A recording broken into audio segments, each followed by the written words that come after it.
Diba? So, again, Ikaw, anong year ka? 1980 din po. Ay, almost, ayan. Batch. Oo. June, ay, Sige, yan. Pilok. yan. Bakit natin tinatanggal? Kasi kapag hindi natin tinanggal minsan, sumasabit siya sa hindi magandang kainin. Tanggalin lang yung dulo. Yan. Yan, very good. 25 po. Okay, nakuha mo? Wala pa po rest. Ay, good for Same thing. Di ba? Ayan o, i-ganun lang siya. Stick. The short order mo na good for 4.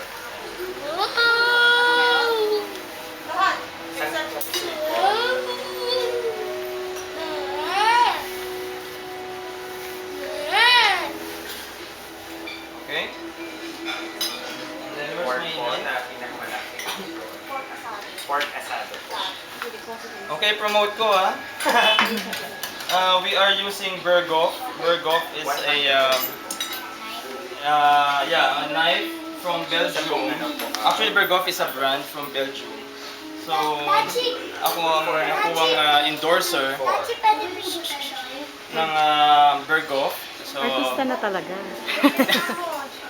so actually bago lang ano. So ito yung isa sa mga equipments nila and when you say Berghoff, it's high-end. So for example, this knife costs around 5,000 pesos. So nakakatuwa at naniwala. Sabi ko nga, mag-invest na siya kasi meron siya. Oh, and actually to give you an idea, this costs around mga nasa 20 plus yung itong two set na ito. And what is good about Berghoff, we can actually cook without oil, without water. Talaga? But this can be used also as, you know, parang with any other regular cooking.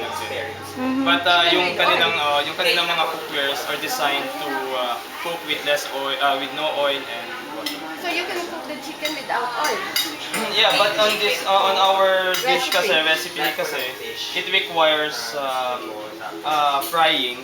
So we need to brown the chicken and of course the coating para mas maganda. Okay? So, okay. Sanay ba kayong humawak ng knife? Pork asado po. Ha? Or garlic po. Marunong kayo? Okay. So this is how you're going to do, ha?